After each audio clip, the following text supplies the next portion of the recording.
10-minute lesson.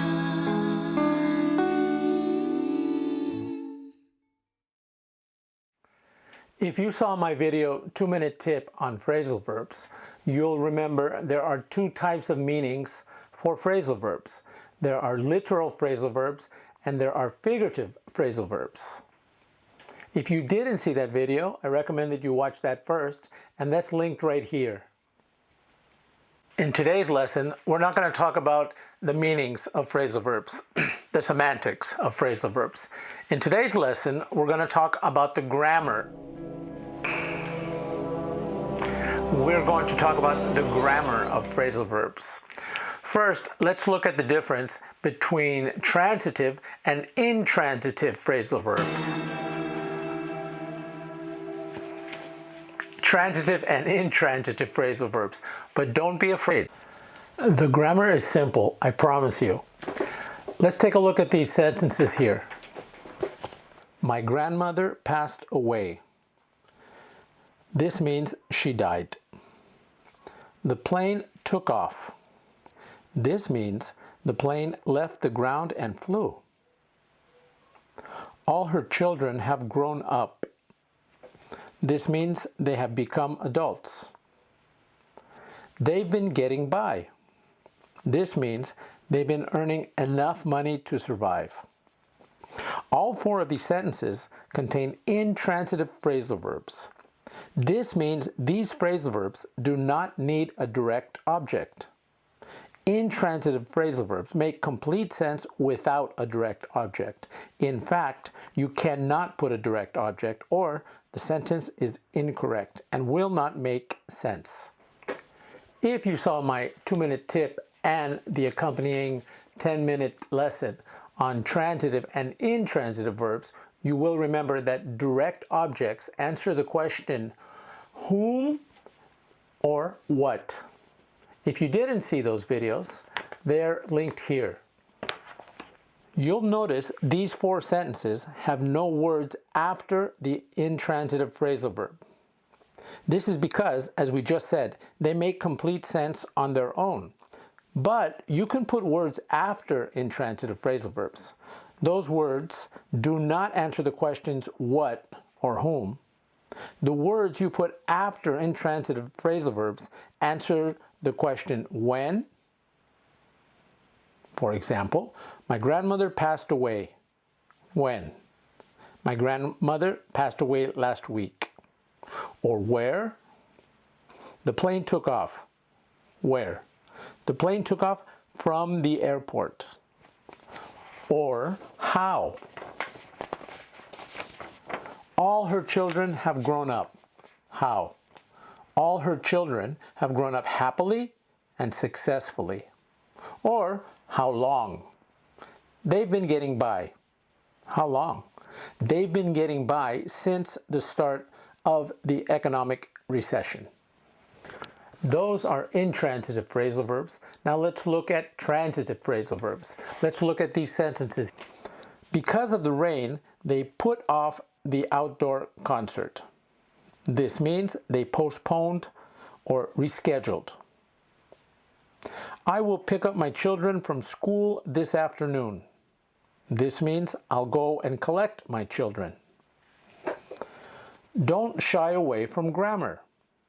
This means don't try to avoid, because of nervousness or fear, grammar. The babysitter has been looking after the infant. This means the babysitter has been taking care of the infant. All four of these sentences contain transitive phrasal verbs. These are the phrasal verbs in red. Transitive means they must have a direct object. The direct object, here they're in green, completes the meaning. If you use a transitive phrasal verb and do not include the direct object, the meaning will be incomplete. The sentence will be incorrect, and the person listening to you or reading you will not understand you.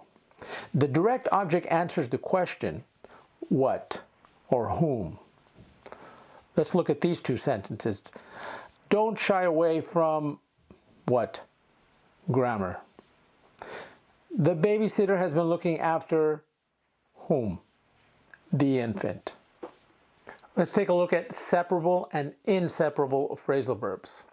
We're going to use the first example that we use with a transitive phrasal verb. And if we look here, we can see, because of the rain, they put off the outdoor concert. There are actually two other ways we can construct or word this sentence.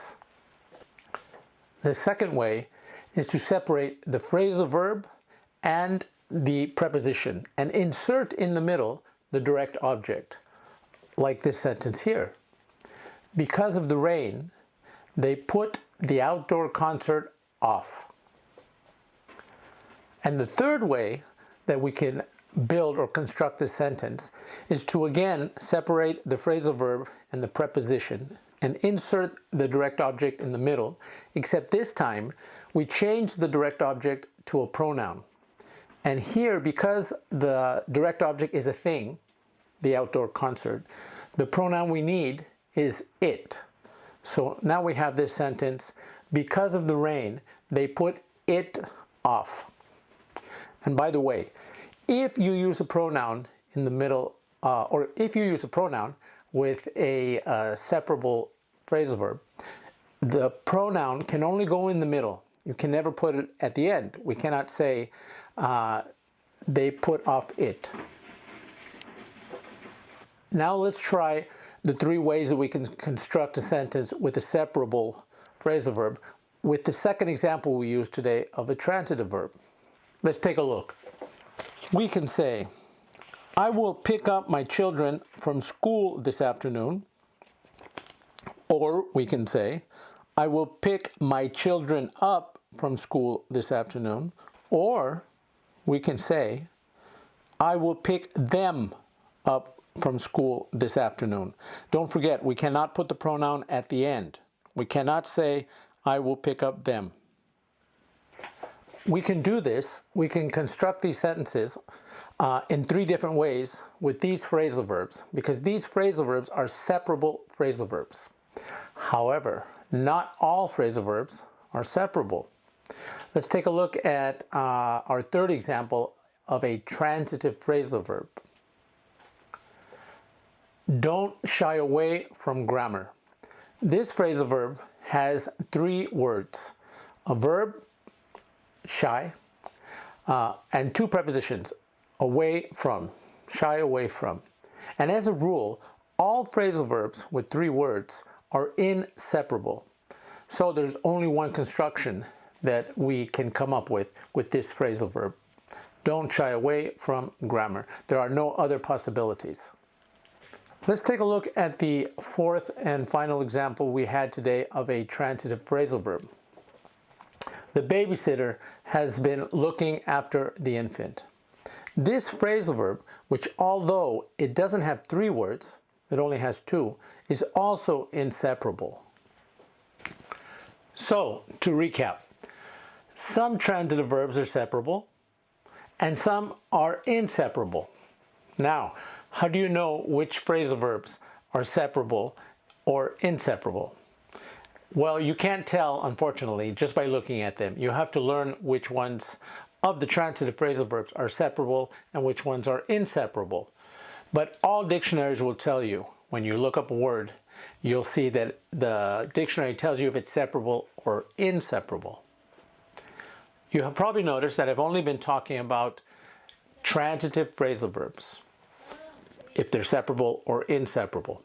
With intransitive phrasal verbs, it's very easy, because with intransitive phrasal verbs, all intransitive phrasal verbs are inseparable. You cannot separate the verb from the preposition. And this makes sense because the definition of intransitive phrasal verb is that it has no direct object. And if you don't have a direct object, you can't put the direct object in the middle of the verb and the preposition. And that brings us to the end of our lesson today. Thank you very much for joining me. I'll see you next time. Bye.